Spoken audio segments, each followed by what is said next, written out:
Hello everyone, welcome back to our channel. जैसे कि आपको पता है DSSB TGT नेचुरल साइंस 2024 के एग्जाम के लिए हम अपनी बायोलॉजी का सिलेबस कंप्लीट कर रहे हैं। वो है डाइवर्सिटी इन लिविंग ऑर्गेनिज्म। ठीक है, उसके बाद आती है हमारी एनिमल किंगडम।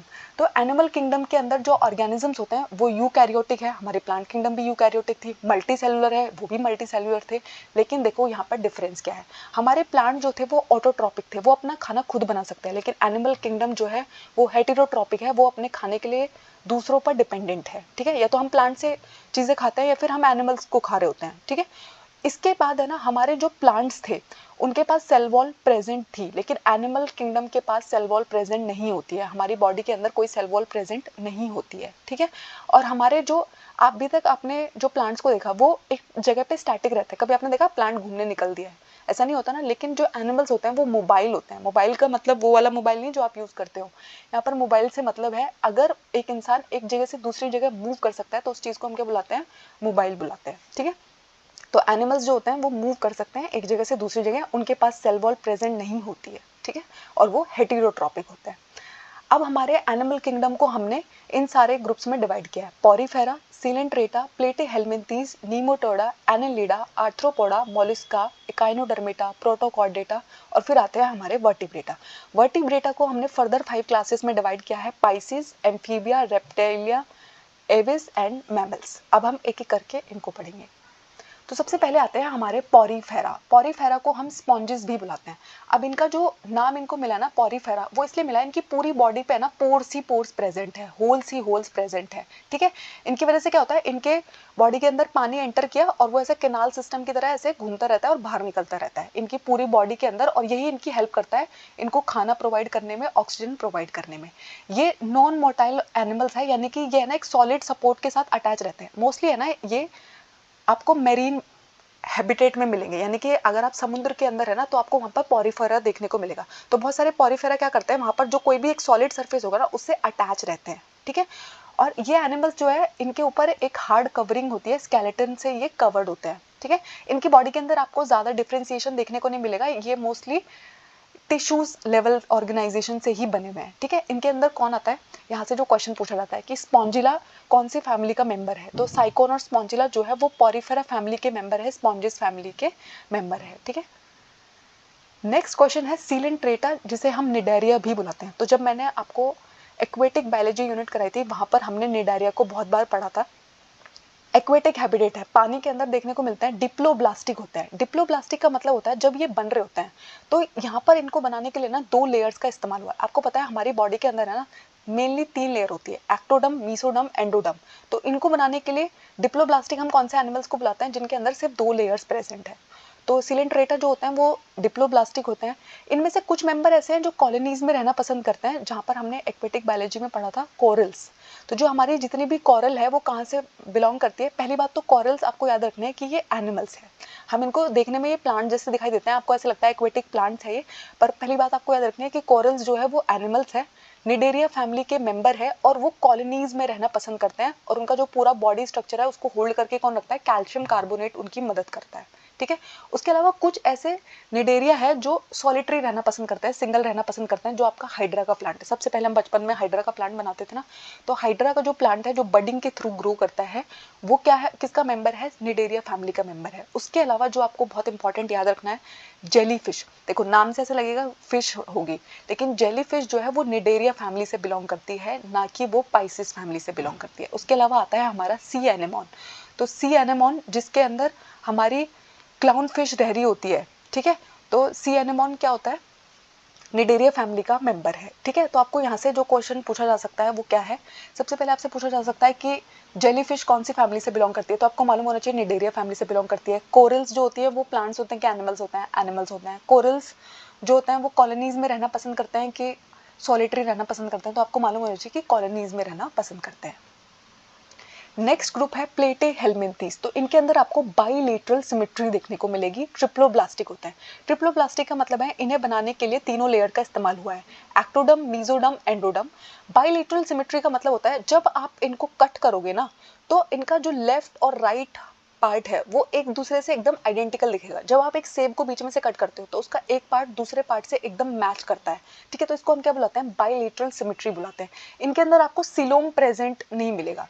सीलोम का मतलब होता है बॉडी कैविटी, तो इनके अंदर आपको ट्रू सीलोम प्रेजेंट नहीं मिलता है। ट्रू सीलोम का मतलब होता है आपकी बॉडी के अंदर कैविटीज है जिसके अंदर डिफरेंट डिफरेंट ऑर्गन्स आपकी बॉडी के अंदर प्लेस्ड रहते हैं। तो प्लेटे हेलमिंथीज के अंदर आपको सीलोम देखने को नहीं मिलता है। जब हम क्लास 11th से डाइवर्सिटी वाला चैप्टर कवर करेंगे आपको ये और भी ज़्यादा कवर होंगे। अगर आप इनको देखोगे ना, मोस्टली ये क्या है, फ्लैट वॉर्म्स है, यानी कि देखने में ना ऐसा लगता है एकदम फ्लैट है, ठीक है। तो इनको हम है ना प्लेटे हेलमिंथीज को हम फ्लैट वॉर्म्स भी बुलाते हैं। कभी कभी आपसे पूछा जाता है कि फ्लैट वॉर्म्स किस ग्रुप के अंदर आते हैं, तो प्लेटे हेलमिंथीज के अंदर आते हैं। ये फ्री लिविंग भी हो सकते हैं, पैरासिटिक भी हो सकता है। यानी कि फ्री लिविंग का मतलब है ये आराम से बाहर रह रहे हैं, जैसे कि आपका प्लेनेरिया।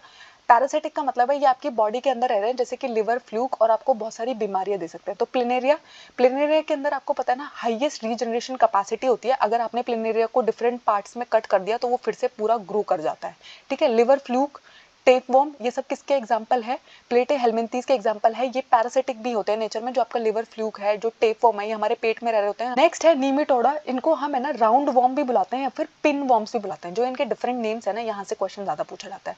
तो जो नीमेटोड की बॉडी होती है ये भी बायलेटरल सिमेट्री दिखाती है, यानी कि अगर आप इनको कट करेंगे तो लेफ्ट एंड राइट साइड एक दूसरे से बिल्कुल मैच करेगा। ट्रिप्लोब्लास्टिक है, यानी कि इनकी बॉडी को बनाने के लिए तीनों लेयर का इस्तेमाल हुआ है।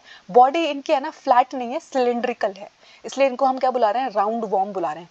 यहाँ पर सिलोम कैविटी फिर भी थोड़ी प्रेजेंट है, इसलिए हम इसको क्या बुलाते हैं, सीडोसिलोम बुलाते हैं। वहाँ पर एब्सेंट थी, यहाँ पर प्रेजेंट है, लेकिन बहुत ट्रू कैविटी देखने को नहीं मिलती है, सीडोसिलोम प्रेजेंट होता है। नेचर है इनका पैरासिटिक। पैरासिटिक का मतलब है ये आपको बहुत सारी बीमारियां दे सकते हैं, जैसे कि उनमें से एक बीमारी है एलिफेंटिसिस, जो आपको वुचेरिया बेनक्रॉफ्टी की वजह से होती है। एस्केरिसिस नाम की जो बीमारी आपको होती है, जो एस्कैरिस की वजह से होती है, ठीक है। तो आपको मालूम होना चाहिए कि ये नेचर में कैसे हैं, पैरासिटिक है। और आपका जो फ्लैटवर्म्स थे वो भी पैरासिटिक थे, लेकिन सारे के सारे पैरासिटिक नहीं थे, लेकिन उनके अंदर से जो हमारा लिवर फ्लूक है वो कैसा है, नेचर में पैरासिटिक है, ठीक है। नेक्स्ट है एनालिडा। तो एनालिड जो है यहाँ पर भी आपको बायलेटरल सिमेट्री देखने को मिलेगी। ये भी नेचर में ट्रिप्लोब्लास्टिक है, लेकिन यहाँ पर आपको ट्रू बॉडी कैविटी देखने को मिलती है। ट्रू सिलोम, आपसे ऐसा पूछा जाता है कि ट्रू सिलोम किस ग्रुप से स्टार्ट होता है, तो आपको मालूम होना चाहिए कि ट्रू सिलोम हमें कहाँ से देखने को मिलता है, एनालिडा ग्रुप से देखने को मिलता है, ठीक है। मेटामर्स प्रेजेंट होता है। अगर आप एनालिडा की बॉडी को कभी देखोगे ना, अर्थवॉर्म को आप कभी देखोगे तो आप देखोगे उसकी बॉडी ना आपको डिफरेंट सेगमेंट्स में दिखाई देती है। बहुत सारे सेगमेंट्स आपको नजर आते हैं उसकी बॉडी पे, और इस प्रॉपर्टी को हम क्या बुलाते हैं, मेटामेरिज्म बुलाते हैं। तो आपसे कभी कभी पूछा जाता है कि कौन से ग्रुप के अंदर मेटामेरिज्म की प्रॉपर्टी देखने को मिलती है, तो एनालिडा ग्रुप के अंदर आपको मेटामेरिज्म की प्रॉपर्टी देखने को मिलती है। ये आपको फ्रेश वाटर के अंदर मिल सकते हैं, मेरीन वाटर पे मिल सकते हैं, लैंड में भी मिल सकते हैं। उसके अलावा यहाँ पर है ना एक मेंबर होता है जिसको हम नेरेसिस बुलाते हैं, उसके अंदर आपको पैरापोडिया देखने को मिलते हैं। अब आपको है ना सूडोपोडिया और पैरापोडिया में कंफ्यूज नहीं होना है। सूडोपोडिया का मतलब होता है फॉल स्पीड, जो कहाँ पर प्रेजेंट थे, हमारे अमीबा में प्रेजेंट थे। और अमीबा कौन से ग्रुप से बिलोंग करता है, प्रोटिस्टा से बिलोंग करता है। लेकिन जो पैरापोडिया है वो हमारे नेरेसिस के अंदर देखने को मिलते हैं, जो उसकी मूवमेंट में हेल्प कर रहे होते हैं, बैलेंसिंग में हेल्प कर रहे होते हैं। तो जो हमारी लीच है, जो हमारा अर्थवॉर्म है, वो किस फैमिली के मेंबर है, एनरिडा फैमिली के मेंबर है। उसके बाद आता है हमारा ऑर्थ्रोपोडा। ऑर्थ्रोपोडा जो है, ऑर्थ्रोपोडा का मतलब होता है जॉइंटेड लेग्स। तो ऐसे एनिमल्स जिनके अंदर आपको जॉइंटेड लेग्स देखने को मिलते हैं, लार्जेस्ट फाइलम है। हमारी जो एनिमल किंगडम है उसका सबसे बड़ा ग्रुप जो है, सबसे सक्सेसफुल ग्रुप जो है वो कौन है, आर्थ्रोपोडा है। सबसे पहले तो यहाँ से यही क्वेश्चन पूछा जाता है कि लार्जेस्ट फाइलम कौन सा है एनिमल किंगडम का, तो आपको आर्थ्रोपोडा बताना है। जॉइंटेड लेग्स कहाँ पर देखने को मिलती है, ऑर्थ्रोपोडा में देखने को मिलती है। यहाँ पर क्या होता है, बायलेटरल सिमेट्री देखने को मिलती है, सेगमेंटेशन देखने को मिलता है। यहाँ पर ओपन सर्कुलेटरी सिस्टम प्रेजेंट है।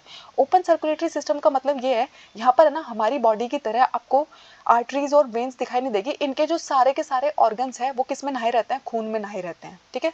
तो वेल डिफाइंड ब्लड वेसल्स यहाँ पर प्रेजेंट नहीं होती। और इनकी जो सीलोम कैविटी है उसमें भी पूरा क्या भरा हुआ है, खून भरा हुआ है, ब्लड से फिल्ड है। अब देखो ऑर्थ्रोपोडा सबसे सक्सेसफुल क्लास क्यों है, क्योंकि इतने सारे मेंबर्स आपने इसके देखे होंगे। जो हमारा कॉकरोच है वो किसके अंदर आता है, ऑर्थ्रोपोडा के अंदर आता है। हमारा जो स्पाइडर है, बटरफ्लाई है, हमारा जो बिच्छू है, हाउस फ्लाई है, सेंटीपीड है, ये सब किसके मेंबर है, ऑर्थ्रोपोडा फैमिली के मेंबर है। ऑर्थ्रोपोडा से जो बात आपको याद रखनी है वो है लार्जेस्ट फाइलम है। यहाँ पर आपको ओपन सर्कुलेटरी सिस्टम भी देखने को मिलता है। नेक्स्ट है मोलिस्का। मोलिस्का जो है हमारा सेकंड लार्जेस्ट फाइलम है। इसके अंदर आपको बायलेटरल सिमेट्री देखने को मिलती है। यहाँ पर भी आपको ओपन सर्कुलेटरी सिस्टम देखने को मिलेगा और यहाँ पर जो फुट वाला पार्ट होता है वो इनकी मूवमेंट में हेल्प करता है, एक जगह से दूसरी जगह मूव करने में हेल्प करता है। इसके एग्जाम्पल कौन है? आपका जो ऑक्टोपस है, सबसे फेमस एग्जाम्पल है ऑक्टोपस, काइटोन और पाइला। ठीक है, तो ऑक्टोपस आपको याद रखना है कौन सी फैमिली से बिलोंग करता है? मोलस्का फैमिली से बिलोंग करता है। सेकंड लार्जेस्ट फाइलम है ये हमारी एनिमल किंगडम का। उसके बाद आता है हमारे इकाइनोडर्मेटा। तो इकाइनोडर्मेटा जो होते हैं वो आपके ऐसे ऑर्गेनिज्म हैं जिनके अगर आप बॉडी को देख रहे हो ना तो आपको है ना कांटे कांटे कांटे से नजर आएंगे। स्पाइनी स्किन ऑर्गेनिज्म है ये। एक्सक्लूसिवली आपको सिर्फ मेरीन एनिमल्स है, यानी कि आपको समुद्री पानी में ही आपको देखने को मिलते हैं, फ्री लिविंग होते हैं। ठीक है, उसके अलावा क्या होता है, इनकी बॉडी ट्रिप्लोप्लास्टिक है, इनके अंदर सीलोम कैविटी प्रेजेंट है और इनके अंदर है ना एक वाटर ड्राइवन ट्यूब सिस्टम होता है जो इनकी हेल्प करता है एक जगह से दूसरी जगह मूव करने में। ठीक है, इसके अलावा इनकी जो बॉडी है, इनका जो स्केलेटन है वो किससे बना हुआ है? हार्ड कैल्शियम कार्बोनेट से बना हुआ है जो इनको प्रोटेक्ट करता है किसी भी खतरे से। तो जो हमारा सी कुकुम्बर है, हमारी जो स्टारफिश है, सी अर्चिन है, फेदर स्टार है, ये सब किस फैमिली के मेंबर है? इकाइनोडर्मेटा फैमिली के मेंबर है। अब देखो जैसे जेली फिश जो है ना वो फिश नहीं है, वो किससे बिलोंग करती है? निडेरिया फैमिली से बिलोंग करती है, ट्रू फिश की कैटेगरी में नहीं आती है, उसके बस नाम में फिश लगा हुआ है। वैसे ही है ना इकाइनोडर्मेटा के अंदर स्टारफिश प्रेजेंट है। स्टारफिश भी कोई ट्रू फिश नहीं है, वो कैसा ऑर्गेनिज्म है? इकाइनोडर्मेटा है। ठीक है, पाइसेस फैमिली से बिलोंग नहीं करती है। आपसे है ना यहाँ से ऐसे कंफ्यूजिंग क्वेश्चन पूछे जाते हैं। ठीक है, नेक्स्ट है प्रोटोकॉर्डेटा। तो प्रोटोकॉर्डेटा जो होता है इनके अंदर भी आपको बायलेटरल सिमेट्री देखने को मिलेगी। ट्रिप्लोब्लास्टिक होता है, यानी कि 3 लेयर से इनकी बॉडी बनी हुई है। सीलोम यहाँ पर भी प्रेजेंट होता है। अब यहाँ पर जो डिफरेंस आना शुरू हुआ है वो है नोटोकॉर्ड। अभी तक आपने जितने भी ऑर्गेनिजम्स देखे उनके पास नोटोकॉर्ड प्रेजेंट नहीं थी।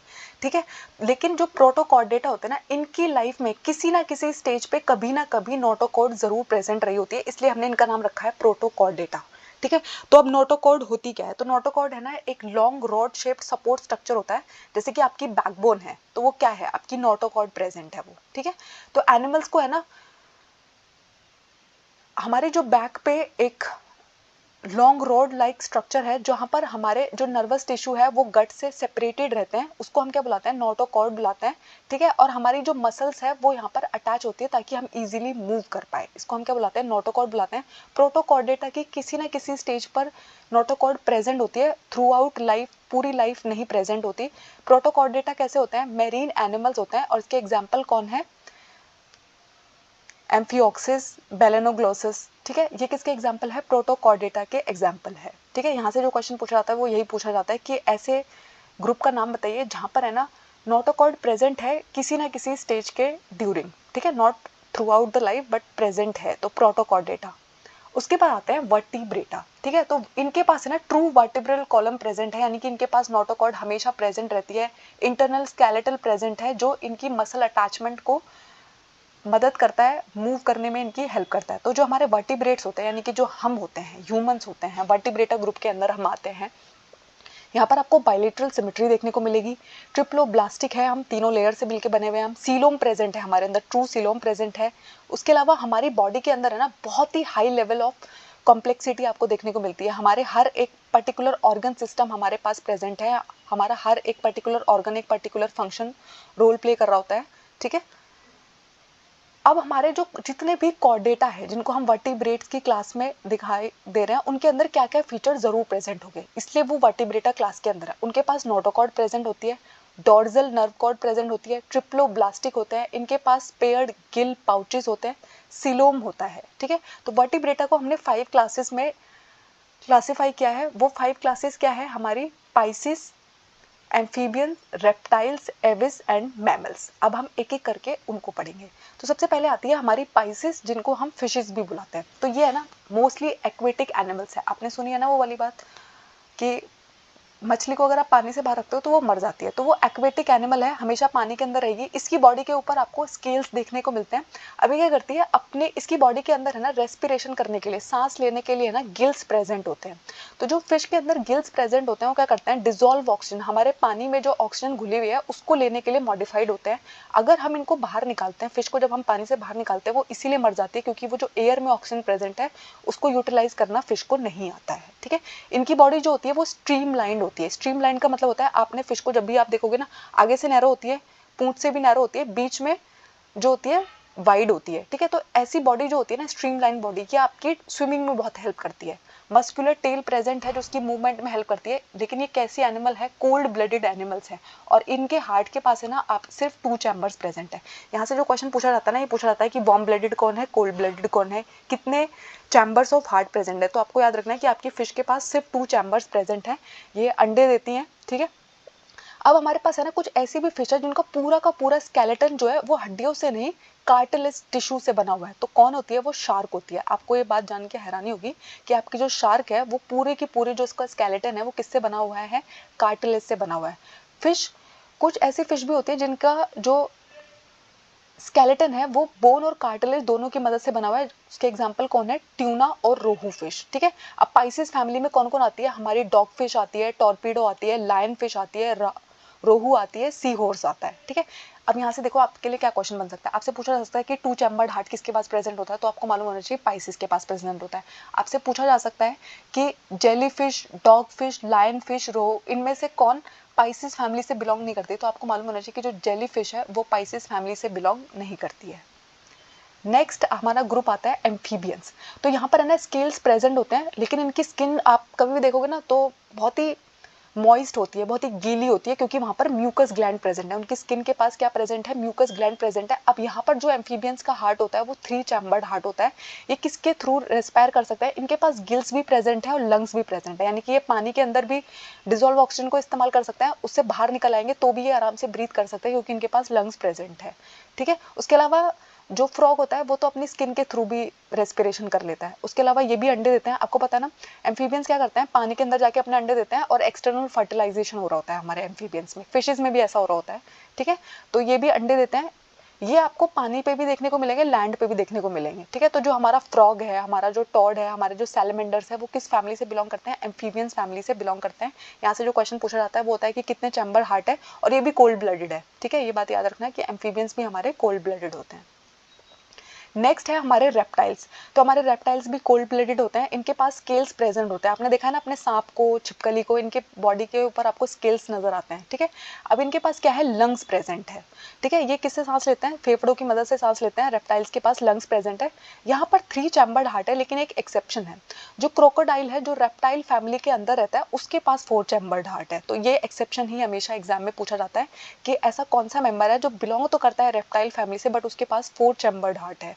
तो क्रोकोडाइल जो होता है वो 4 चैम्बर्ड हार्ट रखता है। उसके अलावा ये भी अंडे देते हैं।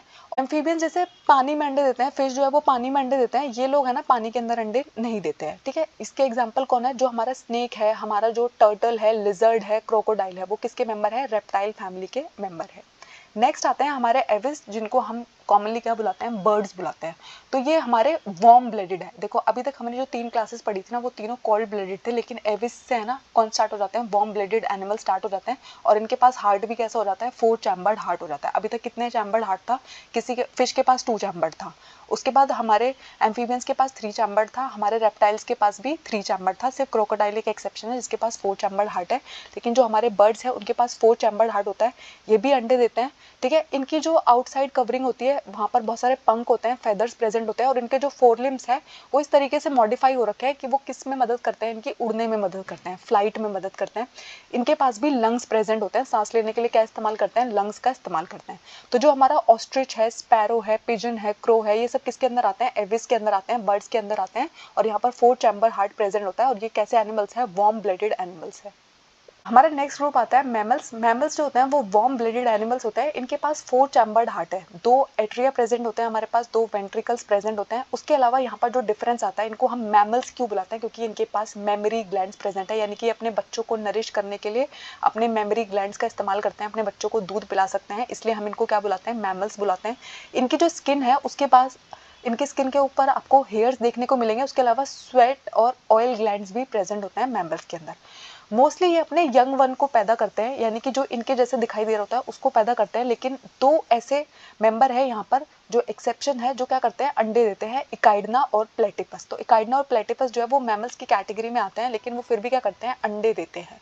उसके अलावा जो कंगारू है वो पुअरली डेवलप्ड यंग वन को पैदा करता है और उसे अपने पाउच में रखता है जब तक वो थोड़ा मैच्योर नहीं हो जाता है। तो इसके एग्जाम्पल कौन है? ह्यूमंस भी मैमल्स के अंदर आते हैं। हमारी जो कैट है, रैट है, बैट है, ये सब किसके एग्जाम्पल है? मैमल्स के एग्जाम्पल है। ठीक है, तो आप देखो बैट है ना, बर्ड का एग्जाम्पल नहीं है, मैमल्स का एग्जाम्पल है। ठीक है, क्यों? क्योंकि उसके पास मेमोरी ग्लैंड्स प्रेजेंट होते हैं।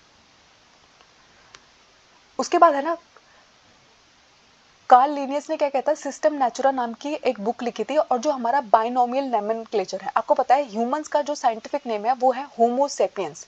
तो ये साइंटिफिक नेम रखने के जो कन्वेंशन है, बाइनोमियल नोमेनक्लेचर का जो सिस्टम है, वो किसने दिया? कार्ल लिनियस ने दिया। तो उन्होंने है ना कुछ रूल्स बताए। साइंटिफिक नेम जब आप लिखते हो ना, तो उसके कुछ रूल्स होते हैं जो आपको मालूम होने चाहिए। तो जब भी आप जीनस का नाम लिखते हो तो वो हमेशा ना कैपिटल लेटर से स्टार्ट होता है, यानी कि होमो सेपियंस के अंदर जो होमो वर्ड है उसका जो एच है वो हमेशा कैपिटल होता है। उसके बाद जब आप स्पीसीज का नाम लिखते हो वो हमेशा स्मॉल लेटर से स्टार्ट होता है। सेपियंस जो है उसका एस जो है वो आपको हमेशा स्मॉल से स्टार्ट करना होता है। जब आप कोई भी साइंटिफिक नेम प्रिंट कराते हो तो आपको कौन सी लैंग्वेज में उसे प्रिंट कराना होता है? इटैलिक्स में प्रिंट कराना होता है। जब भी कभी आप कोई साइंटिफिक नेम लिखते हो, अगर आपने उसके नीचे है ना अंडरलाइन नहीं किया, आपने जीनस के नीचे अंडरलाइन नहीं, होमो के नीचे भी आपको अंडरलाइन करना है, सेपियंस के अंदर नीचे भी आपको अंडरलाइन करना है, क्योंकि अगर आप अंडरलाइन नहीं करते तो आप देखोगे आपको कभी भी मार्क्स नहीं मिलेंगे। तो साइंटिफिक नेम जब भी आप कभी लिखते हैं तो आपको उसको इटैलिक्स में लिखना है, और अगर आपने हाथ से लिखा है, हैंड रिटन लिखा है, तो आपको उसके नीचे क्या करना होता है? लाइन खींचनी होती है। ठीक है, साइंटिफिक नेम लिखने के हमारे कुछ रूल्स हैं जिनको आपको इग्नोर नहीं करना चाहिए। बाइनोमियल नोमेनक्लेचर किसने दिया? कार्ल लिनियस ने दिया। इसी के साथ हमारा डाइवर्सिटी इन लिविंग ऑर्गेनिजम्स जो एनसीईआरटी का चैप्टर है, यूनिट है, वो टोटली कंप्लीट हो गया है। आई होप इस टॉपिक में आपको कोई डाउट नहीं है। Thank you. आई होप इस टॉपिक में आपको कोई डाउट नहीं है। अगर कोई डाउट है तो मुझे कमेंट्स में ज़रूर बताइएगा। हमारे चैनल को लाइक कीजिएगा, शेयर कीजिएगा, सब्सक्राइब कीजिएगा।